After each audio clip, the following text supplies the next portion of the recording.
Yeah.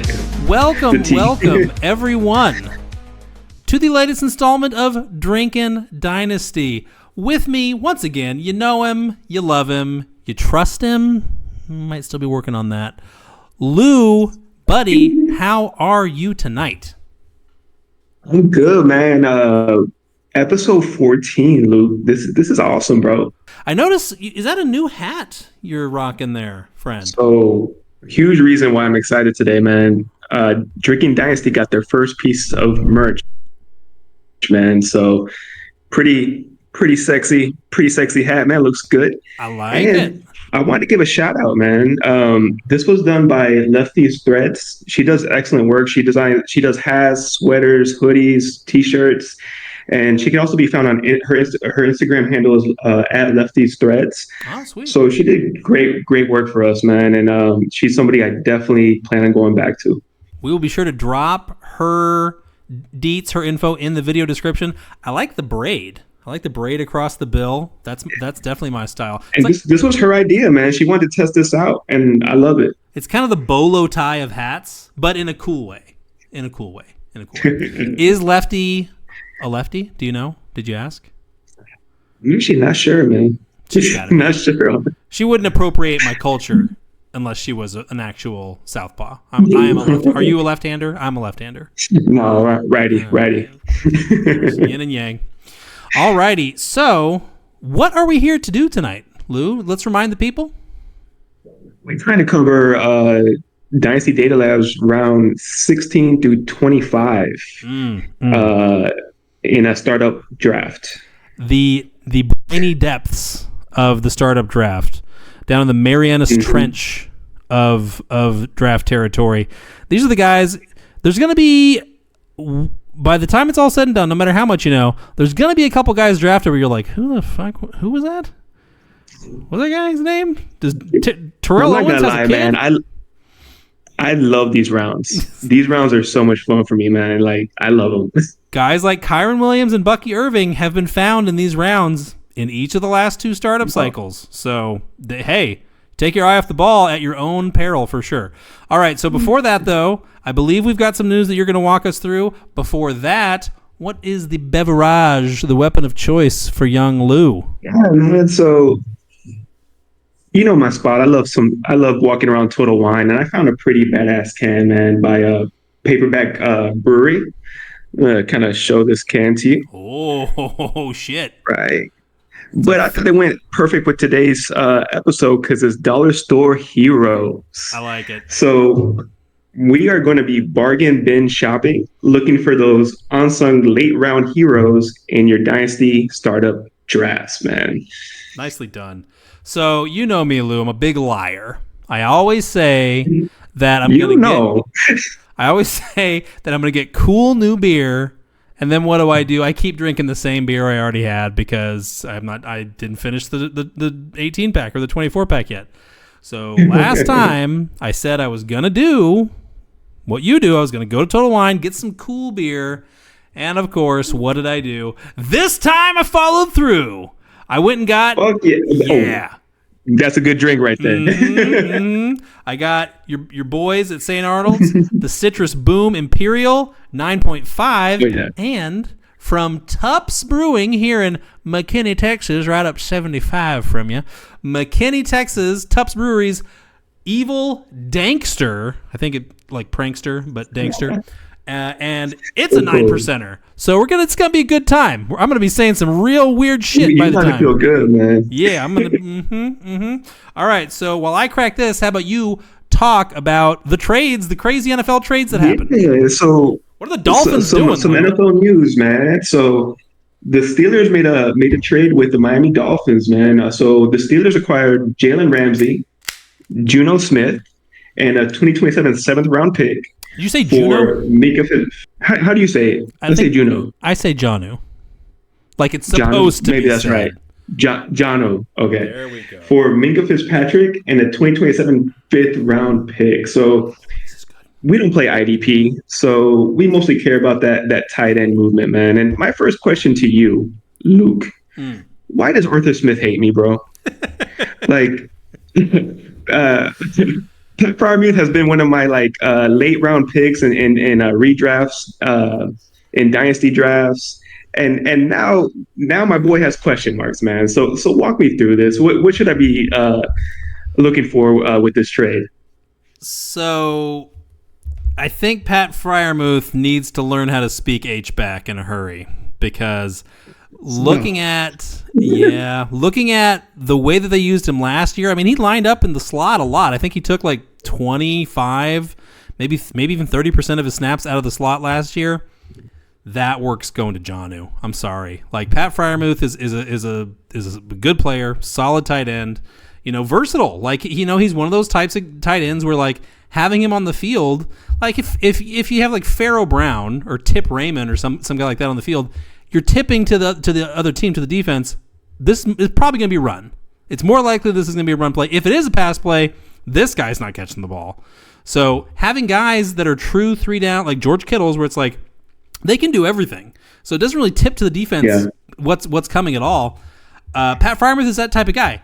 Jonnu Smith is too. Like, Frank, let's not forget, like when Jonnu Smith and Hunter Henry were both in New England together, Jonnu Smith was penalized fantasy-wise and vanished from fantasy relevance for years because he could block, and Hunter Henry couldn't block a lick, couldn't block a wet fart with a whole newspaper. So that's part of the appeal with Jonnu, is that he's so versatile. You can do a lot of different things with him, but he's even more versatile than Fryermuth. So yeah, it's not good news for Fryermuth, especially like. Okay, so we like DK Metcalf just because it's the Calvin Ridley theory, right? Like, whether it's pretty, ugly, or in between, the volume is going to be there. So he can only be so bad. He's got to at least be like mid-range wide receiver 2. There's just no way around it. Yeah. And okay, maybe the passing offense can support a tight end too. That's plausible. Fryermuth was a top 10 tight end last year. Obviously, it's a different quarterback now, but it's. I think a lot of people would say that it's probably an upgrade for the receivers, going from Russell Wilson to Aaron Rodgers. But it's a zero-sum game to me between whoever the tight end is to own here. I think it's probably Jonnu at this point. Between that guy and any potential wide receiver 2 that would emerge. Like, it's got to be one or the other. Like, and if you think, some people do, if you think Roman Wilson is coming here in year 2, there has been some hype. It's low frequency still, but there has been some hype.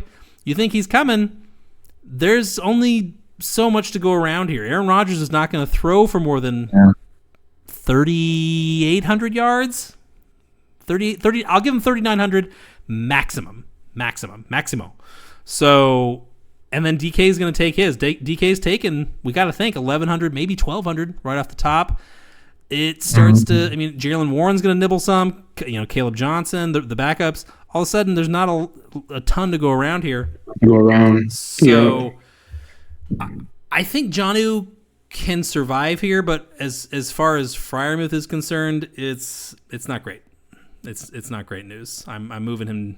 I was neutral on him before. I know some guys were into it because, hey, no wide receiver 2 in the picture, and that's still the case. But now, like, is he going to outperform Jonnu?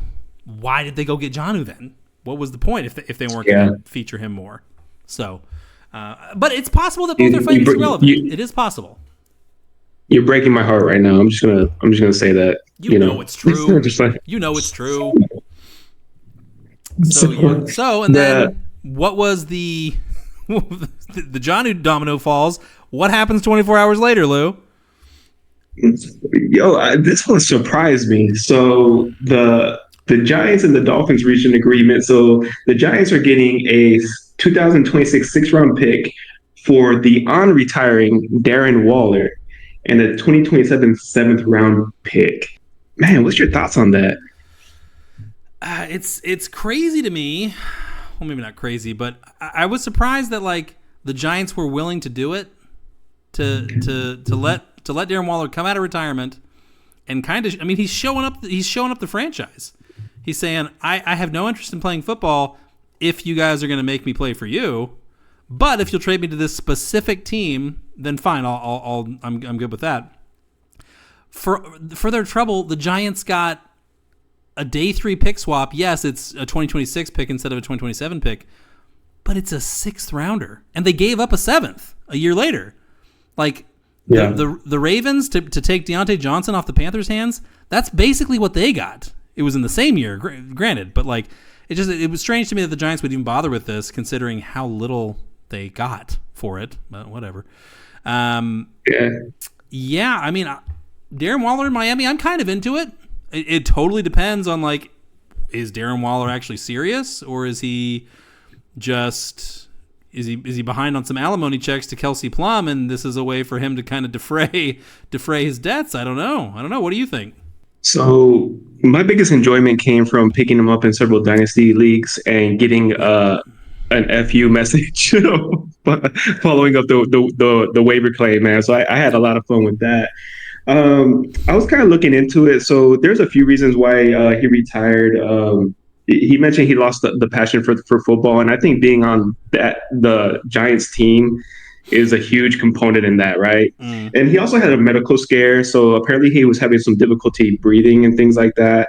But a major reason I think he's willing to kind of come out of retirement, aside from leaving the Giants, is that Frank Smith is the offensive coordinator on the Dolphins now, who used to coach him on the Raiders.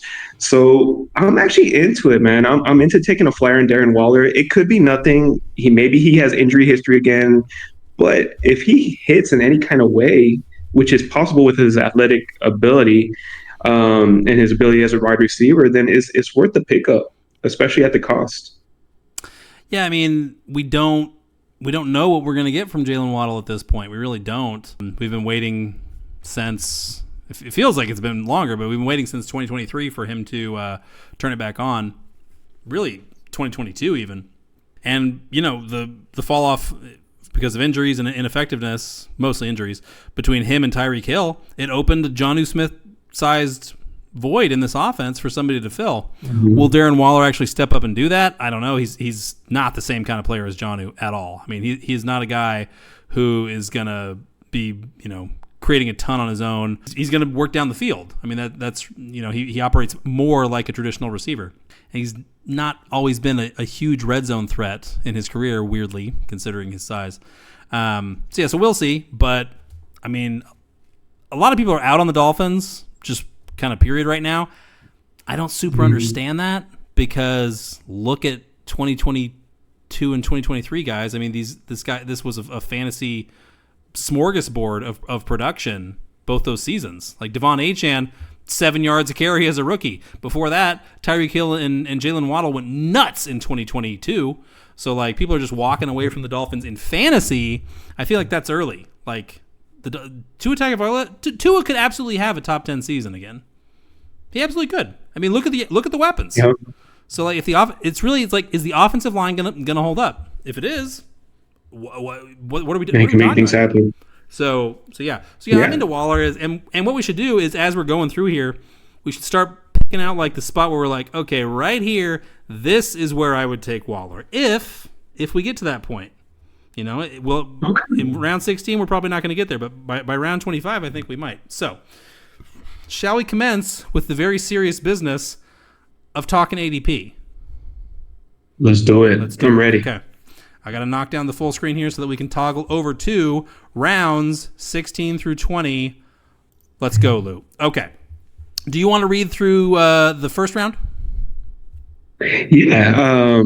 So let's start off. So this is round 16. So pick 174. Mm-hmm. We have Elijah Arroyo, Marquise Brown, Ray Davis, Tyler Allgeier, Elic Ayomenor, Blake Corum, Rico Dowdle, Aaron Rodgers, Wan'Dale Robinson, Ollie Gordon, and Pat Bryant. So, Luke, do you want to start off with your love and hates for that round? I think I know that you're going to go with Pat Bryant, and I can't say that that's the wrong choice. Man. Yeah, I'm into Pat Bryant. I will also give an honorable shout out for Ollie Gordon. Like, Ollie Gordon had in 2023 for Oklahoma State really basically the season that Caleb Johnson just had last fall. Okay, he was a monster. He even showed out a bit last year before the entire tent just caved in for Oklahoma State. They started like 3-0 and finished like 3-8 or something like that. It was just a crazy collapse.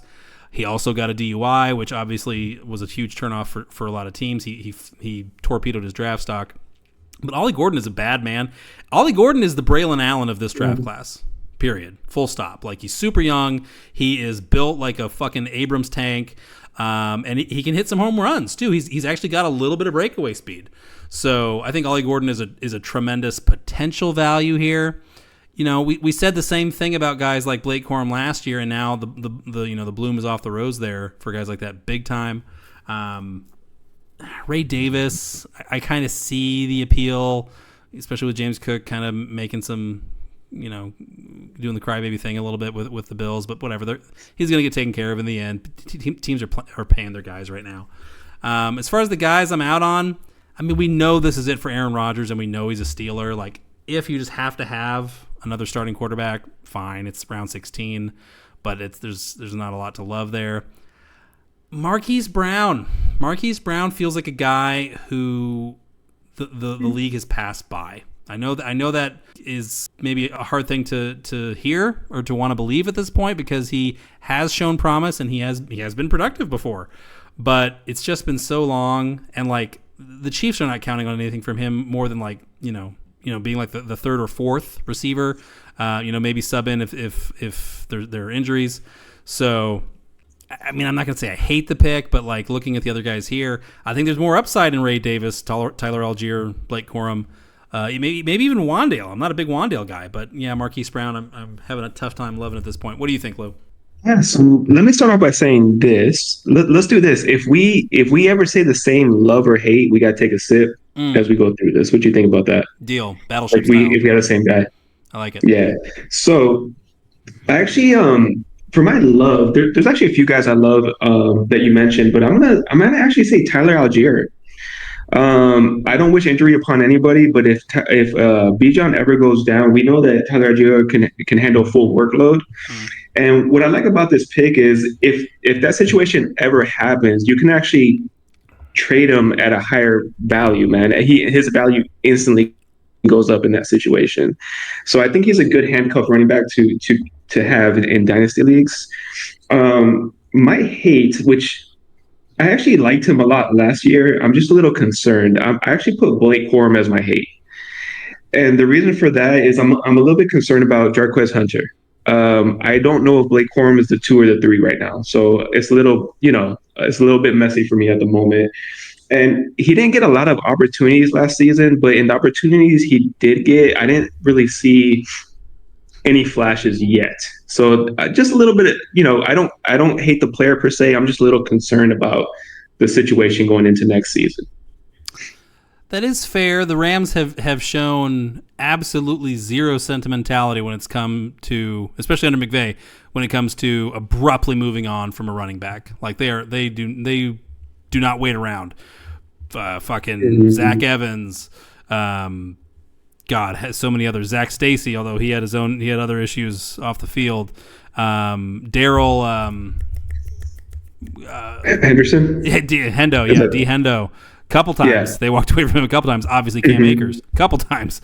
So, yeah. So, McVay said a lot of more character, he's our kind of guy type stuff about Corum last summer.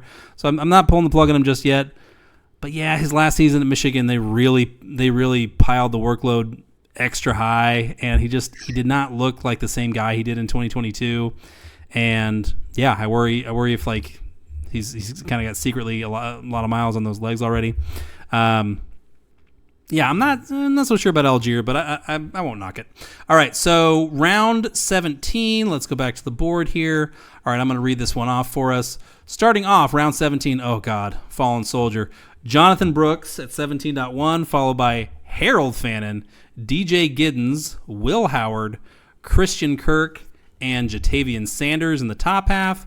Bottom half, Adonai Mitchell, MarShawn Lloyd, Romeo Doubs, Ben Sinnott, hello, your boy Jarquez Hunter, and Jerome Ford. This is a thick round. There's a lot of guys here to like. Okay. I'll lead off. I'll bat lead off on this one. Go Man. for So, it. You want to get me thinking? my love for this round, and this might be a common theme. I put DJ Giddens, and it's just a common theme of having that potential big time handcuff. Jonathan Taylor is amazing running back. He has missed a few games during his career, and I actually believe Giddens is a potential workhorse running back if given the opportunity. So I actually love him as a handcuff. My hate, I kind of took the cheat way out, man. I put Jonathan Brooks. After the injury, I'm very unsure about his situation. For all we know going into this season, like Chuba Hubbard maintains the role. And what if, oh my God, Trevor Etienne? Am I saying the right brother? Yes, Trevor. But coming out of Georgia, I mean, what if he earns some snaps, man, and develops a role in that offense, which is not a impossible thing. He did some good things for Georgia, man. So I'm concerned about Jonathan Brooks because he's going to be out next season, and his job isn't secure. It's not guaranteed, man. So I'm not willing to take him at this cost. Yeah, you might feel like that's a cute, value play there, saying, "Oh, whoa, free RB3 in 12 months, easy pick." That's the furthest thing from assured. I mean, the Panthers clearly have taken a posture of, hey, if we ever get anything out of this guy, at this point, it's house money. They've got Chuba Hubbard, they've got Dell, they've got ETN. If Jonathan Brooks never plays another snap for them, like, will it be unfortunate? Sure, but the Panthers have effectively moved on. It's on Jonathan Brooks now to force them to reincorporate them into their plans. So that's not. 100% agree. That's not a position you want to be in. Yeah, Giddens' pick is okay. I mean, I'm not. Yeah, if Jonathan Taylor misses time, he could be a guy. Could say that about every starting running back in the NFL. Is he really that good? I have no idea. Like the NFL kind of rendered their verdict. I don't think he's one of the first 8 running backs selected. Does have an intriguing athleticism profile. No question there. I think he ran like a 4.4 or right around there at big dude, patient runner, seems to have good vision. So there's a few things I liked when I saw this film. Yeah, and the Colts offense, like that could definitely that could have a productive run in 2025 for sure. And there's no other running back that we know of at the moment in frame that like could be a threat to his workload if Taylor went down. Would it actually play out that way? I have no idea. But yeah, I see the appeal there. For me, man, it's actually between Fannin and Adonai Mitchell. I'm going to stick with Adonai Mitchell one more time. I'm going to stick with him one more time. There's not a super clear path for him actually at the moment because, yes, it looks like Daniel Jones is going to be out there week 1, and there's a ton of Josh Downs love in the air right now. And Michael Pittman is getting 28. Is it $28 million a year? No, that's Jalen Waddle. Whatever. Pittman's getting like $20+ million a year still. So however we feel about him, like the Colts are paying this guy, so he's going to be on the field. But like that kind of size and speed, like you get more than one shot for sure. And the lack of production last year, let's be real, that was not on him. That was a function of the quarterback situation. Anthony Richardson completely fell apart. So Adonai Mitchell is my guy here over Jarquez, who also deserves a shout out for sure, over Fannin, which kills me because Fannin could be a fantasy superstar. Let's be real. Like that's a great pick here as well. And then as far as guys I'm not really feeling, I would have said Brooks. I'm going to say MarShawn Lloyd. Like MarShawn Lloyd, he's as an older running back. Woody Marks is in a similar situation here, unfortunately. So is RJ Harvey. As an older running back, you don't do anything year 1. That's really bad. And it doesn't really matter why. Like Kendre Miller is still a guy, is still involved in the Saints' plans, at least loosely, because he was young. Like he even now he's only like 20. He's only 22. MarShawn Lloyd's about to be 25. Okay, it's a much different equation. He has to be healthy when they break camp, or he's going to start to fade away. And they've got Emmanuel Wilson. They already don't super need him, so he really needs to get with the program in a hurry. But also, you hear Chris Brooks sometimes too, man, as a guy as a guy in that backfield. So yeah. Shout out to Davey in the Discord. Chris Brooks, that's his Rashad Bateman. So anytime anybody says Chris Brooks, you have to say Davey. Shout out to Davey, man. All right, round 18. Why don't you rattle it off for us there, bud? All right, so round 18. So we have Brennan Strange, Woody Marks, Roschon Johnson, Daniel Jones, Tank Dell, Jordan James, Joe Milton, Roman Wilson, Theo Johnson, Nick Chubb, and Austin Eckler to wrap it up. Am I going first? You want to start us off on that one? I'll lead us off. Yeah, it's hard to look past Brenton Strange. The Jaguars like him so much that they balled Evan Ingram up and threw him in the wastebasket as hard and as fast as they could as soon as they finally hired a new general manager. So that feels like the pick to me. He could be a top 12 tight end this year.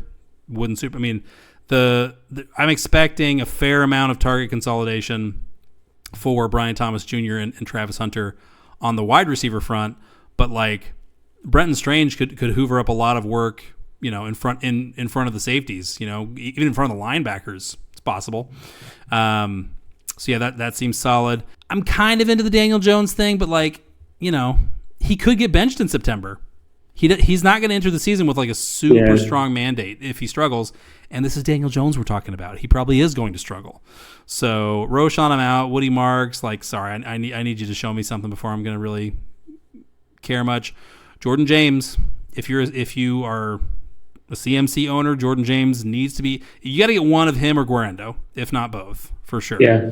So, agreed. And then Roman Wilson, I'm definitely leaving the light on for him. The impetus is on him big time this year. But I can't put him over Brenton Strange at this point. Brenton Strange has a real opportunity here to be a fantasy star. Awesome. And your hate for the round? My hate for the round, I'm gonna take your boy, man. I gotta say Tank Dell. Same thing as Jonathan Brooks, man. It's like through no fault of his own, just the universe conspired against him, blew his legs to smithereens twice. They drafted 18 wide receivers a couple months ago. That sucks too. So. But if you had to choose between Tank Dell and Jonathan Brooks, who do you think makes it back to some sort of fantasy relevance? Yeah, man, that's rough. Both have had 2 serious leg injuries. At least with Tank Dell, we saw something on the field. We haven't seen anything yet from Jonathan Brooks. Stroud loves Tank Dell. The problem is with the wide receivers they added, it just phases him out, man, because Noel is probably going to do what Tank Dell was going to do. And Higgins that dude's already getting a lot of hype. Oh, yeah. Already getting a lot of hype. Oh, yeah. So I guess if I had to choose, man, I might say Tank Dell because of the relationship with Stroud, but I don't like either or, man, in all honesty. I'll say Brooks, but it feels like really, really long odds at this point for both of them. So, yeah, it's unfortunate. All right, who was your love and your hate in 18, Lou? I think I love punishment, man, because I'm going to the Steelers offense, man. I'm gonna get. I like taking a shot at Roman Wilson. I mean, Aaron Rodgers loves wide receivers who know how to run routes.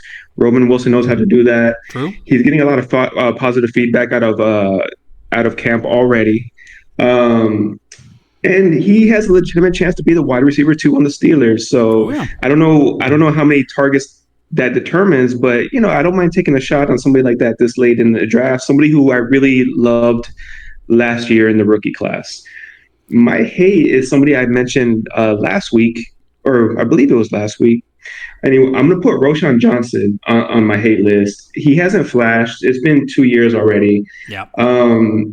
And they also drafted Kyle Monangai, and I don't know if he's going to be second or third on the depth chart, but that already has me concerned for a guy who hasn't showed me anything to get me excited. So yeah, I would rather have Monangai straight up at this point than Roschon. Like, what are we talking about here? Like, we're already pulling up stakes on Blake Corum. Why are we still interested in Roschon Johnson? He's not even a real running back. Like, he's a gadget player. Best case scenario, if he sniffs something resembling startability in fantasy anytime soon. So yeah, no, I agree there. Sorry, Roschon. Being Bijan's lackey is maybe the highlight. Yeah, the highlight of your pro football career. Thank you. All right, so from round 18 on to 19, I think that's back to me reading. All right, round 19 leads off with Audric Estime, Isaac TeSlaa, Demario Douglas, Troy Franklin, Keaton Mitchell, and Kendre Miller in the top half. Ooh, here we go, my boys. Bottom half is Chig Okonkwo, Mike Gesicki, Trevor Etienne, Dontavian Wicks, Derek Carr? What the fuck is going on? You put this in here as a joke, Lou. Derek Carr and Dalton Schultz. Okay. Dalton Schultz. My hate has... Wait. You go first. Yeah, you go first on this one. Okay. My love for this round is somebody that I just kind of want to take a chance on based on what I saw a few years ago. I'm going to put Keaton Mitchell. Coming back from injury, I think he's finally healthy now. I think he has a different dynamic to that Ravens offense, and he brings like an explosion to it as well. He looked really good at times his rookie season. He just unfortunately got injured. I don't hold anything against him last year. I think he's still recovering, and what we're hearing now is that he's 100%. So I'm excited to see what he can do in that backfield as a weapon. Sure. My hate for the round. I'm sorry, Gibbs. My hate for the round is going to be Isaac TeSlaa.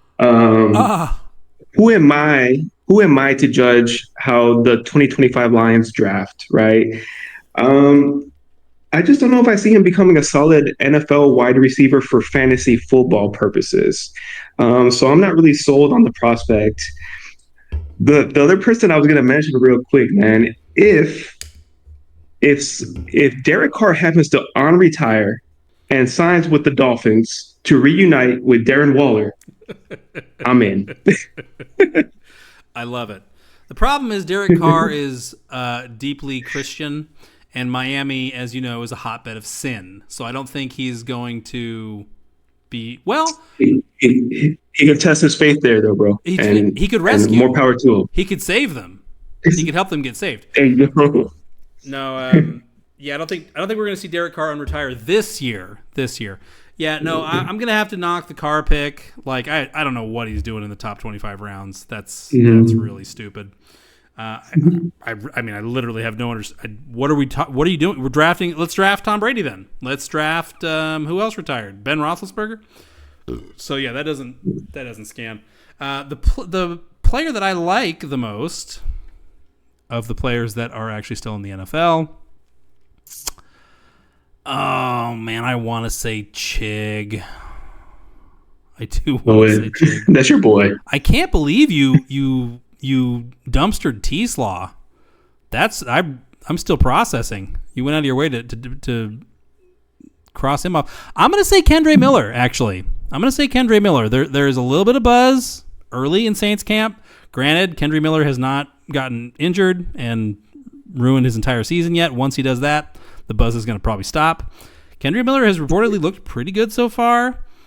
Kamara's getting up there. There is still a chance that Kendre Miller could, heading into 2026, be kind of the nominal running back of the future in New Orleans. It's possible. He could even push his way into a role this year if he's the guy that we kind of thought he was a couple seasons ago.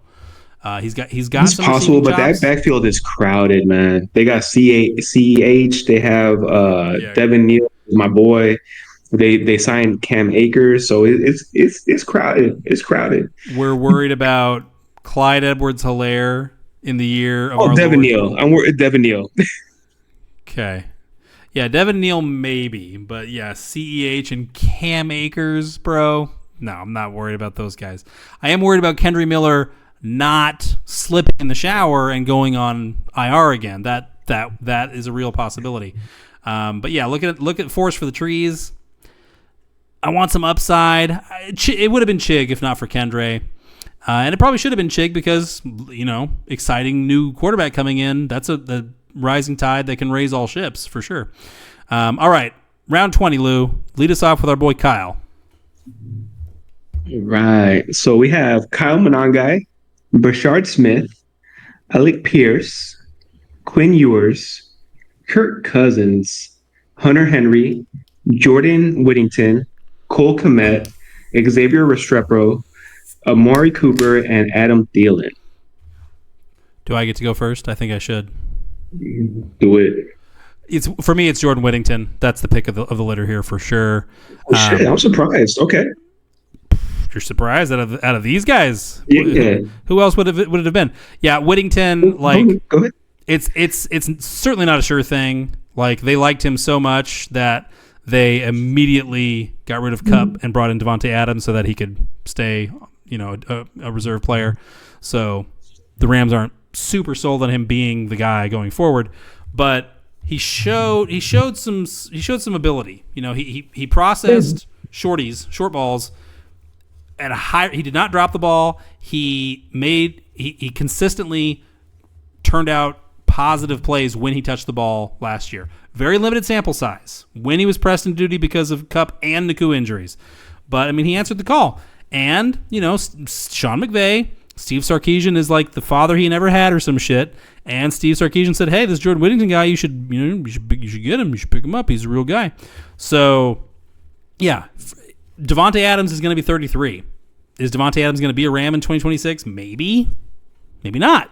So they brought back Tutu Atwell for 1 year. I don't really know why. I don't think magically in year 5 is going to be, when the Atwell light comes on.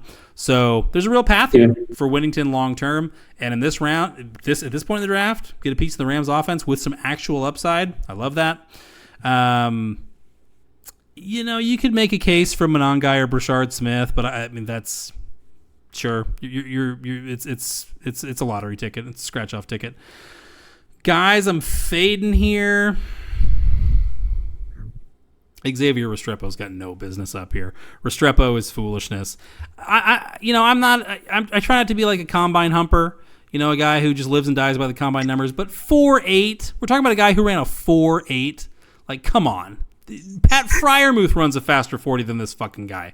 Why do we care about this guy? Until he actually gives us a reason. He hasn't given us a reason yet. Adam Thielen is also absurd value here. He could be the Panthers wide receiver 1. Like, that really probably should be the pick, but I'm such a slut for Jordan Whittington that I just got to stick with him. What do you say, Lou? So you kind of hinted on my love for the round. So the funny thing about this is something that burns dynasty players over and over again. But screw it. I'm going to say Brashard Smith. And I'm going to just say it because he brings a lot of versatility to the backfield. I think he ran a 4.37. He used to play wide receiver, so he brings a passing element to the backfield. And although I think Isaiah Pacheco at the right price might be a decent buy low, I'm not 100% sold on his prospect going into next year, man. So it might be a backfield where Brashard Smith earns a workload and brings something to that offense. So I'll take a shot on him in round 20. Might hate for the round. I'm going to say Cole Kmet. So he's under contract until 2027. They drafted Colston Loveland, handpicked by Ben Johnson. This is a guy that we've been waiting for year after year after year because of the potential. But I'm tired of waiting on the potential, and now he's behind a guy that was handpicked by the new head coach. So I'm out on that. Yeah, it could still happen for Cole Kmet, but I don't think it can happen in Chicago. I think Cole Kmet needs to find greener pastures where they didn't just hand anoint the franchise tight end going forward. Yeah, Brashard Smith, I have a conspiracy theory that Breece Hall is going to be a Kansas City Chief in I would hate that. I would love it for fantasy purposes. I would hate it as a fan. Let me rephrase that. For fantasy purposes, love it. I think it's a real I think it's a real possibility. So, Pacheco, there's so many guys who have Pacheco hypnosis. They're so like, he was such a value, he was such a great find in his rookie year, a little bit of his second season, that like that period of time, that moment in time is just like frozen in their mind's eye, and they're just like, Pacheco, league winner, value. Shut up. Like, it's not gonna happen. We have no reason to think that it's going to happen now. Is he in a contract year? Yes, he needs it to happen. But Brashard Smith is the exact wrong kind of guy to have show up now. Because Brashard Smith is probably going to be on the field for third downs now.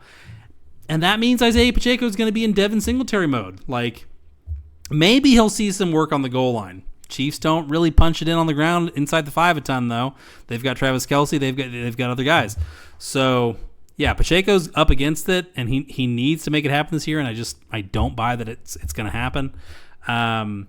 So Brashard Smith, the guys that you're picking, as long as you take all of the guys that you have said, like, this is my love, as long as you incorporate that as your strategy for this part of the startup, then I'm with it.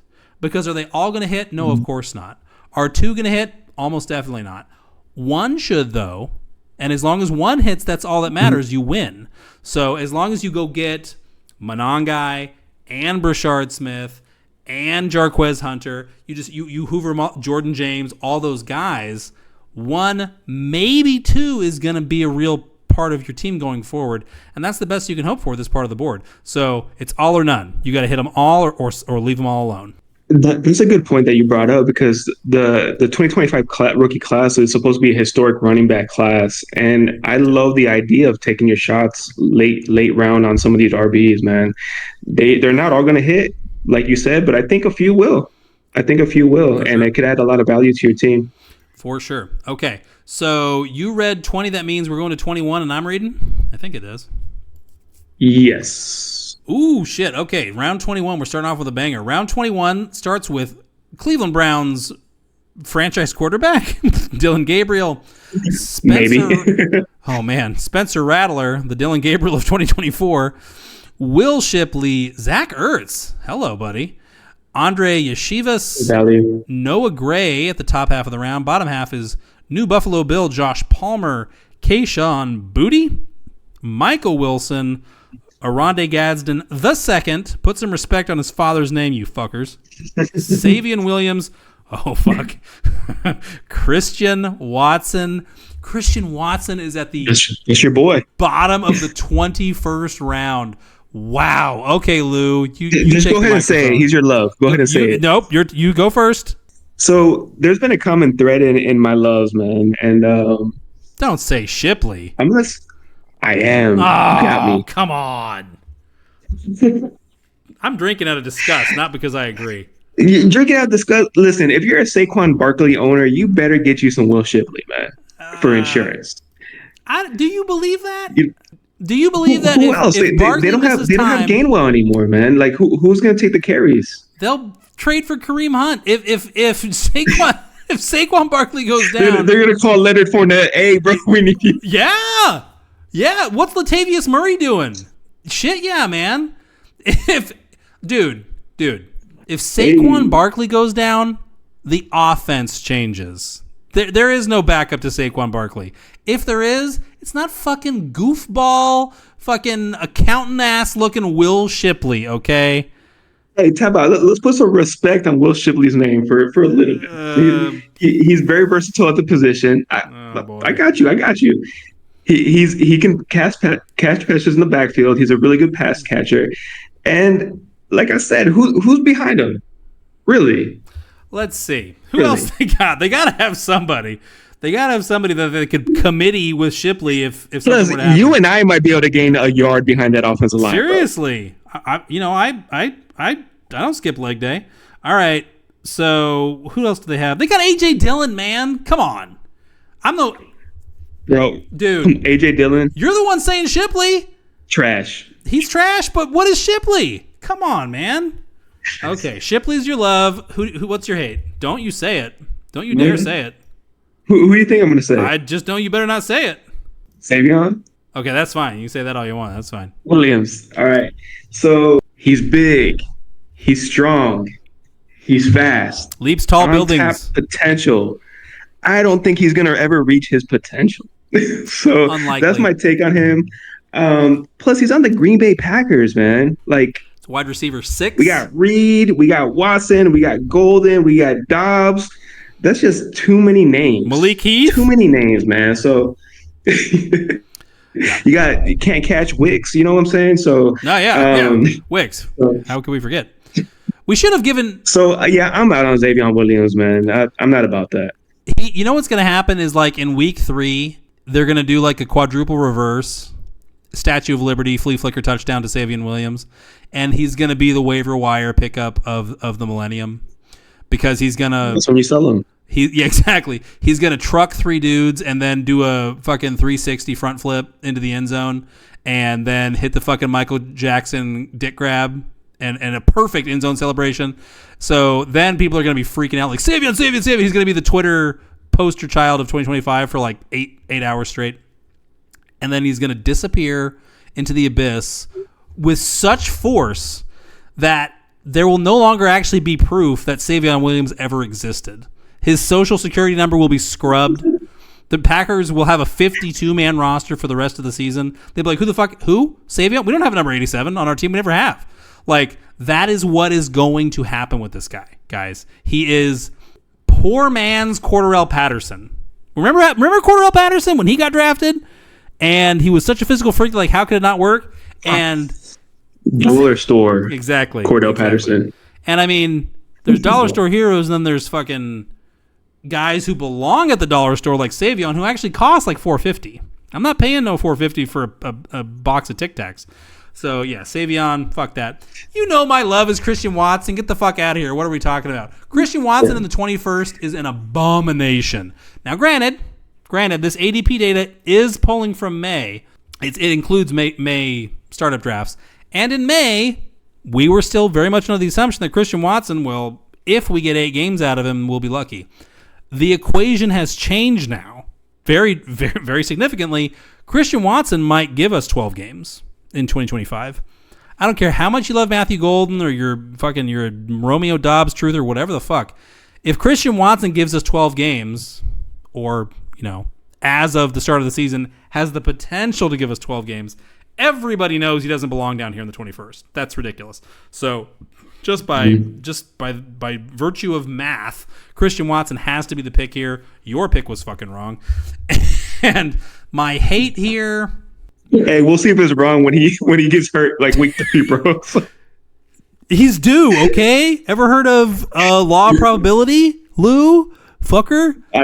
Okay, we'll see. My hate here.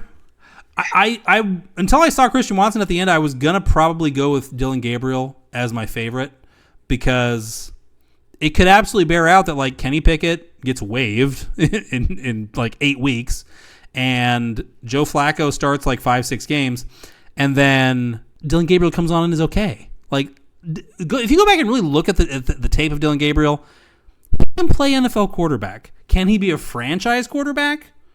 I have no idea. Can he be Ryan Fitzpatrick? Yes. Absolutely, Dillon Gabriel can be Ryan Fitzpatrick. That's 100%. So, and he's played... I'm below some Ryan Fitzpatrick right now. I mean, so would the Browns, right? Like, theoretically. So, Dillon Gabriel is a good pick here.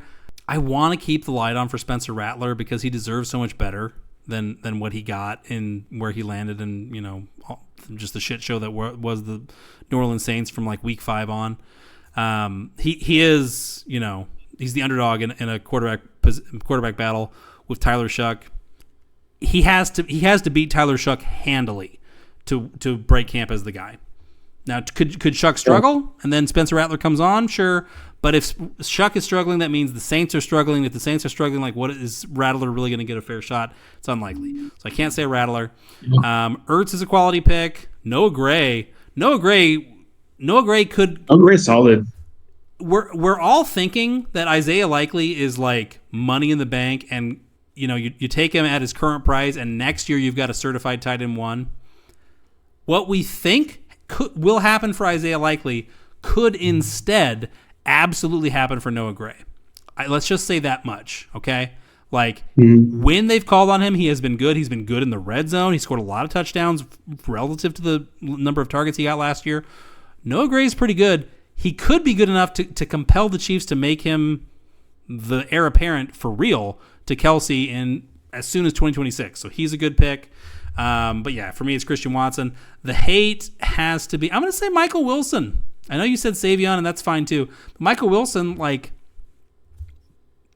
yeah, he's a starting wide receiver in round 21. He has done nothing since like week 2 of his rookie season, week 2 or week 3. Yeah. And like, I think the Cardinals are going to sign Keenan Allen. And if that happens, goodbye, Michael Wilson. Like, you're going to... You've been hearing the rumor, or just kind of like I just think at a certain point, both sides are going to realize, like, what the fuck are we doing here? Keenan Allen can help us right now, and we need it. And I like that. Yeah. It actually makes a certain sense.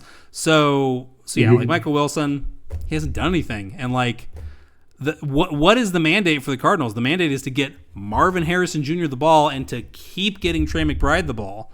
Michael Wilson is nowhere on their radar. And nor should he be. So, like, yeah, that feels like a sunk pick. All right, so that takes care of round 21. Lou, take us into round 22 with Ty Felton, mystery man. Yeah, so we have Ty Felton, Malik Washington, Jalen Polk, Jaleel McLaughlin, Keenan Allen, your boy, Deontay Johnson, Zach Moss, Justice Hill, Michael Mayer, Jermaine Burton, and Damian Martinez. Who's batting leadoff? You want me to start this one off? I think you went first last time. I'll go first this time. This is a tricky bag. There's a lot of guys with a lot of reason to be down on them. all I can think here is trade your 22nd rounder for a 21st rounder if you can. I want to say Ty Felton, but like, look where he landed. It's the Justin Jefferson and Jordan Addison show for the... You know what? I am going to say Felton because let's be real. Jordan Addison has a touch of the shithead syndrome. That's real quick. Let's drink on that. Yeah. I finally got you. I got you. I'm going to say Ty Felton. Ty Felton was the man. Ty Felton was the BMOC at Maryland. He was the big man on campus. He was taken... I mean, keep in mind, the Vikings did not have a second rounder. Felton was their second pick of the draft at a position presumably of strength, with Justin Jefferson and Jordan Addison. So that kind of speaks volumes right there. Either they love him or they think they need him. One of the two. Jalen Naylor is a dead man. The Vikings are done with Jalen Naylor, clearly. Felton can fly. He was a high-level processor. I think he definitely had over 1,000 yards and 90 receptions in his last year as a Terrapin. And I mean, just look at the offense. He's a Viking. He's attached to Kevin O'Connell. That alone is enough. My hate, there is no shortage of him here. Now, I like Malik Washington still. I'm willing to give Jalen Polk a pass. Whether he deserves it or not, we'll see. I want to say Deontay Johnson, but he's too good when his head is bolted on. And it's just a question of it's like Darren Waller. Will his head be bolted on or will it not? I'm going to have to say Zach Moss. Zach Moss is really on the outside looking in at a roster spot with the Bengals at this point. He's not making a ton of money, but they might cut him anyway if they like Taj Brooks as much as we think that they might wind up liking Taj Brooks. So if that happens, like you're hoping that Zach Moss latches on with like the Cowboys or some shit like that. Like that's very long odds to pan out. He had like a hot stretch with the Colts last year. He has done nothing else at all in the NFL his entire career. Zach Moss, what do you got, Lou? Yeah, so I'm going to agree with you with Ty Felton. I think at the moment it's very possible that Addison misses some time, right, at the beginning of the season due to suspension. True. And just in general, he's a naughty boy. He's got a bit of the Henry Ruggs condition. Exactly. So I think it creates a window of opportunity. I'm not saying he's Jordan. Like Jordan Addison is a beast. Like he's a really freaking good wide receiver. Sure. So I'm not saying like he overtakes Addison, but it just creates a little window of opportunity to get on the field and create play time. So this late in the draft, I mean, I wouldn't mind taking a shot at that. My hate for the round is actually going to be Jaleel McLaughlin. They brought in they drafted RJ Harvey. They brought in J.K. Dobbins. I just don't think we saw enough from him last season to warrant like so much more play time. So he's somebody that I'm out on. I don't think he's going to be given much opportunity in 2025, in my opinion. Our mothership content mill is the Fantasy Index. Shout out to the Fantasy Index. If you don't frequent the Fantasy Index website, go to their website right now and spend some money, you jerks. But they had a tidbit on McLaughlin earlier this week that I mean, I knew it was directionally true, but I didn't realize just how shitty McLaughlin was in one aspect last year. They said, McLaughlin should have a limited role in 2025. He's had some success in his first 2 seasons, but he's been historically bad in the passing game. He averaged 3.2 yards per pass play that he was on the field for last year, the lowest in NFL history for a player with at least 20 targets. McLaughlin has been historically bad as a receiver. It's a small enough sample size that you're like, is that who he is? Probably not. But he ain't been good. And if you're 5'7", 187 pounds, and a glaring liability in the receiving game, in the passing game, you're pigeonholed pretty bad. So, my thing on that real quick is, if you were going to make an impact and show the team something, it would have been last year when they were searching for it. Yeah. They brought in some guys, man, and I know Dobbins has a injury history, but he's a good running back. Yeah, when on the field, McLaughlin has had his moments as a runner, but only as a runner. And yeah, when you're 5'7", 187, like you're that's never going to be enough. Like the fact that you can occasionally bow up to run for like 85 yards on 18 carries. That's nice, but a lot of guys can do that. What can you do in the passing game? And he's a liability. So yeah, McLaughlin's arrow is pointing down in a big way. All right, that gets us to, that's the wrong one. That gets us to, what are we on, round 23? 23. We're almost home. Who's reading this one? I think the odd number ones are me. All right, round 23 leads off with the diminutive starting question mark wide receiver for the Pittsburgh Steelers, Calvin Austin III, followed by Luke McCaffrey. Oh boy, here we go. Ja'Cory Croskey-Merritt, DeAndre Hopkins, Dante Thornton, hello, and Tyler Lockett in the top half, followed by Kareem Hunt, Shamar DK, Isaiah Davis, Elijah Moore, Gunnar Helm, and Sean Tucker to close out round 23. There are some guys here, Lou. Who do you like? There is. We'll probably drink on this, but I'm going to say him in hopes that you say the other person I'm thinking about. So I'm just going to go ahead and just say Ja'Cory Croskey-Merritt. That's been our boy. So we've mentioned him on a few different episodes. He's somebody that I think could earn a role with the Washington Commanders, and I'm 100% in on. So I don't think I need to say much else besides that on him. My hate, this is a wide receiver. He's one of my favorite wide receivers of all time because of me being a Houston Texans fan. I'm going to say my hate is DeAndre Hopkins. And the reason for that is I just don't think he has much value to your dynasty fantasy football team anymore. Like, what's he valued at right now? Like a 4th round pick, I think. Yeah, about. If you can even get that at times. Yeah. So I think he's going to be a great locker room presence for the Ravens. I think he's going to make some plays. He's going to have a few big games here and there, but he's not going to be a guy that I would feel comfortable starting on a week-to-week basis. And I don't believe he'll add much value to your dynasty team. I disagree here. Not in that. Not in that I think he's going to have some big renaissance season. I'm not ruling it out. He is one of the greatest receivers of our generation, and he's on probably the best offense he's ever been on. That's good. But yeah, no, I agree. Like, he's probably just there to kind of, mentor and chase a ring. DeAndre Hopkins probably wants to get a ring here. So the Ravens are as good a bet as any. But look at the forest for the trees here, man. There are like 2 or 3 guys here that you can make a sane person's case for starting on your fantasy roster in 2025 based on what we know right now. Could anything happen and Shamar DK takes the world by storm? Sure. But based on what we know right now, Dante Thornton and Calvin Austin and Elijah Moore's are very long odds to be safe to start in 2025. Beyond 2025, that's who knows. But in 2025, DeAndre Hopkins, we know will be able to start a few times, probably. The rest, not so much. 2025 in startup drafts right now is the most important season of all the seasons that we will play in this new league that we're doing a startup draft for. So that matters. So I don't think DeAndre Hopkins is the wrong pick here. I don't love it, but I certainly respect it. He's a fucking Hall of Famer. Same with Tyler Lockett. Well, he's not a Hall of Famer, but I respect the pick. All right, yeah, Croskey-Merritt is sensational.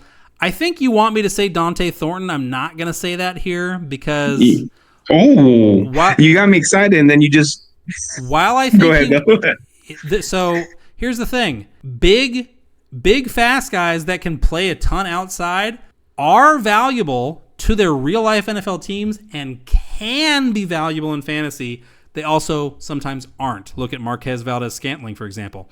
We have no idea if Dante Thornton is actually going to get the football in any sort of reliable capacity for the Raiders. Look at who their quarterback is, Geno Smith. Was Geno Smith a good or negative development for DK Metcalf in fantasy? He was a big negative. Geno Smith does not throw YOLO balls. He wants to throw it. He makes high percentage throws, and he shies away from risk, especially near the goal line. Like, is he going to throw goal balls for Dante Thornton? Probably not. So Thornton is a best ball guy for sure in 2025, and we'll see. We'll see long term. Shamir DK, same kind of thing. I'm surprised that he's so far behind Alec Ayomanor in ADP. He went before Ayomanor in the draft, and I don't think we have any real basis for thinking that Ayomanor is going to be better in fantasy than DK is. So I'm not big into generally, I'm not into just take whichever one's cheaper. I generally am like, you should have more conviction in the guys that you're going after and the guys that you're avoiding. But for in this instance, absolutely, just DK is several rounds cheaper. Take DK. He can fly. He could be a guy just as easily as Ayomanor could. So yeah, the pick that I like here, there are some good ones. I'm going to say Sean Tucker. I need this round. I'm going to say Sean Tucker. I would have said JCM, but you took him, and I have to drink. But Sean Tucker, the Buccaneers love Sean Tucker, Lou. They really do. To the point that they are quietly ready to move on from Rachaad White. Of this, I'm very confident. So they know what, and we've already seen proof of it in spot starts, but they know that Sean Tucker could be the guy if they needed him to be. So they love Sean Tucker. Sean Tucker is, you've been socking away the Brashard Smiths and the Woody Marks and all that. Sean Tucker is the type of guy that you should be socking away because he's going to be a starting running back for somebody at some point probably. Will it be the Bucs? I don't know. But Sean Tucker is just short of gold in Dynasty, so that's a great pick. I'm out on a lot. You gotta give me two here. I hate in equal measure Luke McCaffrey and Elijah Moore. Those are both wasted picks. It's not gonna happen. They're done. Move on with your life. All right, on to round 24. Lou, you have the floor. Want to mention something real quick. Max Crosby was quoted as saying that he believes Thornton is a stud. And he's been showing up in the offseason already. So sure. I just wanted to point that out. He's somebody that I'm interested in taking shots on. But yeah, let's get on to Adonai Mitchell is a stud round too, Lou. 24. What did he do last year? True. So this round is going to start us off with Malachi Corley, Joe Flacco, Kamani Vidal, Isaiah Bond, who still hasn't found a team. What the fuck? Deshaun Watson, Mason Rudolph, De'Ami Brown. Look at how goofy the first Jalen half Lane, of this round is. What the fuck? Sam Howell, Luke Musgrave, and Will Levis. Holy shit. Lou, look at this fucking round. What the fuck? Mm-hmm. That's a rough round, man. That's nasty. That's nasty. There are like 4 players even worth rostering, dude. What are people doing?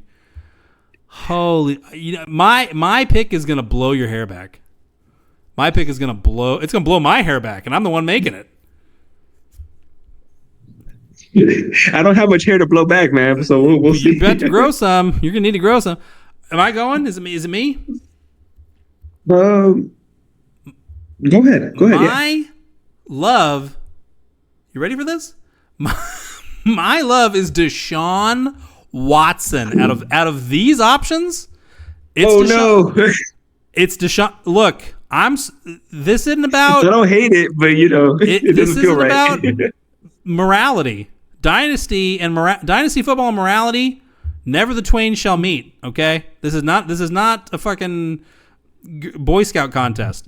Deshaun Watson is done in Cleveland. Shocker. Bombshell. I know. Deshaun Watson's done in Cleveland. He's not going to take another snap for the Browns. They're going to release him in the spring. What is horrible and gross and terrible is that somebody is going to sign Deshaun Watson immediately upon him being released by the Cleveland Browns. That is how desperate the NFL is for talent at quarterback. Even Deshaun Watson, who has done nothing in like 4 years, will get another shot, a real one. Like the contract that Daniel Jones got from the Colts, Watson's going to get that from somebody. That's the unfortunate truth here. The one thing that concerns me, I like your thought process, but there's so many good quarterback prospects coming out in 2026 and 2027 that I don't know if there's going to be so much space for somebody like Deshaun Watson. I could be wrong because he has so much talent back in the Houston days, but we haven't seen that in so long, man. He's looked so bad. It's true. That's true. But go ahead. But a guy who has done the things he's done, and he wasn't just pretty good. He was on the way to being in like the Aaron Rodgers stratosphere of like hyper elite franchise quarterbacks. That's what he was when he had his foot on the gas.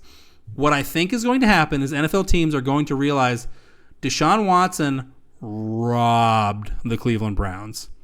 Not metaphorically, literally said, okay, well, if you're going to give me let me just take a little bit of time to say thank you, Cleveland, for making the trade to the Houston Texans. I really appreciate y'all. Y'all helped my franchise. I mean, you say that, but like if Deshaun had been left alone to go to the Falcons, I think we would have a strikingly different vision of who Deshaun and what Deshaun Watson is as a football player now. Because I think he would have tried. And I think he went to Cleveland and said, well, I'm getting all this money anyway. Why should I try? Why shouldn't I just bide my time and take these idiots' money? There's nothing they can do. I'm getting this money no matter what. Why shouldn't I just, kick it into neutral and count my Benjamins? Yeah, I think Deshaun Watson is going to get another shot for real.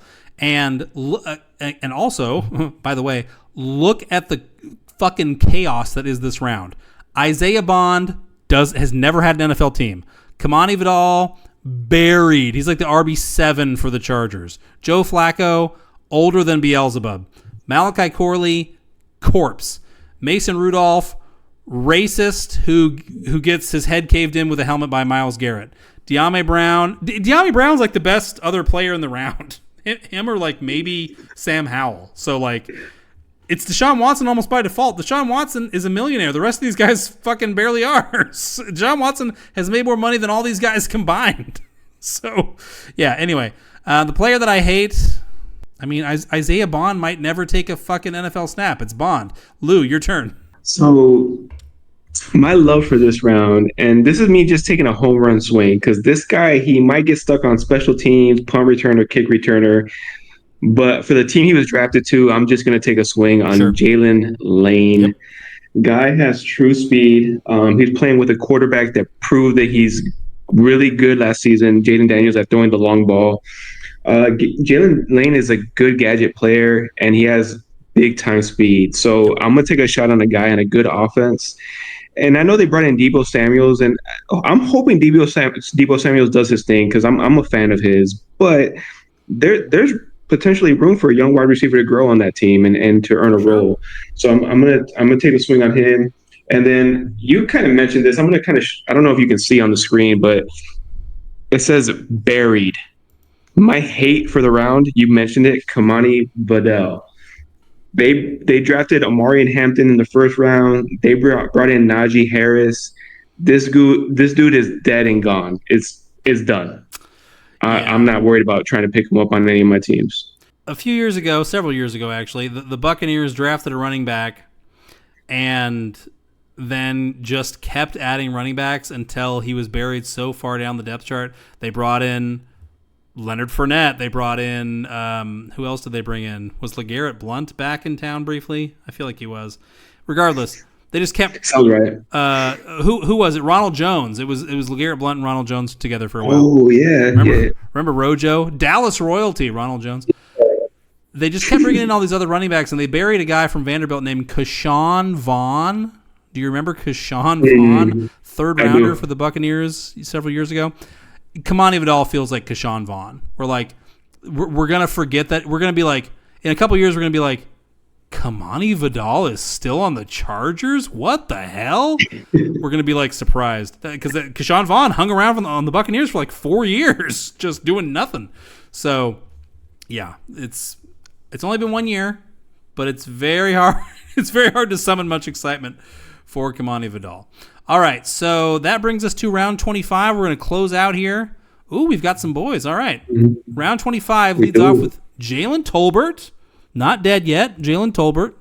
Jimmy Horn. Noah Fant. LaQuint Allen. Jameis Winston. Crab legs. Tez Johnson. Top half. Bottom half. Jawan Johnson. Arian Smith. Khalil Mullings for the Titans. Damian Pierce. Kenny Pickett. And Trey Tucker. Lou, what do you think? So my love for this round is a guy that I expect to just put on my taxi squad. And I'm going to take a shot on him because I don't expect anything this season. I'm going to go ahead and take a shot on Jimmy Horn because of the hype he received in the early training camp. Also, when I watch video on him, I'm going to drink with you. When I watch video of him, he's not the biggest guy, but he runs the slot. Like, he runs the middle of the field fearlessly. And if he makes the catch, he's a guy that can take a catch and take it to the hole in a blink of an eye. So I don't expect anything from him in 2025, but I don't mind holding him on my taxi squad just to see what happens. My hate for the round, I was trying to decide between two players. I'm going to mention both names and I'll hone in on one. So one is Noah Fant. It's kind of similar to my take on Cole Kmet. Like, the potential has not been reached. They just drafted Elijah Arroyo, who might overtake him. I'm just done waiting. Like, I feel like at this point he's a roster clogger. I don't expect, like, he might have a big game every now and then, possibly, but I don't expect much from him. Yeah. The other guy is like Houston Texans, man. I'm worried about Dameon Pierce. Because they brought in Nick Chubb, man, and Nick Chubb came off of a bad injury. But one thing I will not hate on Nick Chubb on is he's a fucking workhorse. Like, I know that dude's in the gym. I know he's training hard to get on the field and do some work. And at the moment, it sounds like Nick Chubb is the RB2 behind Mixon, not Dameon Pierce. So I'm gonna say Noah Fant as my top hate, and then just mentioning Dameon Pierce. What do you have? Yeah, I'm with you on Horn. Like, that feels like the most upside here. Hence I drunk and I shall drink again now. Horn, I mean, the Panthers. It still feels like an open casting call. Yeah, they used a first on McMillan. They're, he's going to have at least a 2-year runway to be the guy, and he should be the guy pretty much right away. Beyond that, like, Adam Thielen could run out of gas at any time. We could find out in 2 months or 3 months. Oh, Adam Thielen is gassed. He's got nothing left. Wouldn't be surprising at all. I don't think that's going to happen, but it could. Jalen Coker showed a little bit last year, but is he really the plan going forward yet? No, he's not. Xavier Legette didn't really show much in year one, but they're certainly hoping that he's going to make a big push in year two. If both those guys just can't show more than what they did as rookies, there's a path for Jimmy Horn. Like, Jimmy Horn, it's not a significantly different argument than like Kyle Williams in New England, which is just like, is anybody else even any good? If they're not, then it's going to be him kind of by de facto. So, yeah, I love the Horn pick at this part of the draft where it's like, I don't know, fucking. And also, like, you've pretty consistently picked out rookies, which, like, strategy-wise, we should just reiterate, like, when in doubt, err on the side of the rookies for sure. Guys who randomly break out, guys who randomly explode for a season that, like, indicates that they're going to become a star, tend to be rookies. Like even if they're not a fantasy superstar right away, they give an indication of what their ceiling is, what their trajectory is more often as rookies than in like year 2, year 3, year 4. So yeah, absolutely swing on rookies left, right, and center, especially this part of the board. I will say LeQuint Allen was prolific as a receiver in college. He is very much a weirdo. He is a guy who like there's really no basis for believing whatsoever that he'll ever see significant run between the tackles.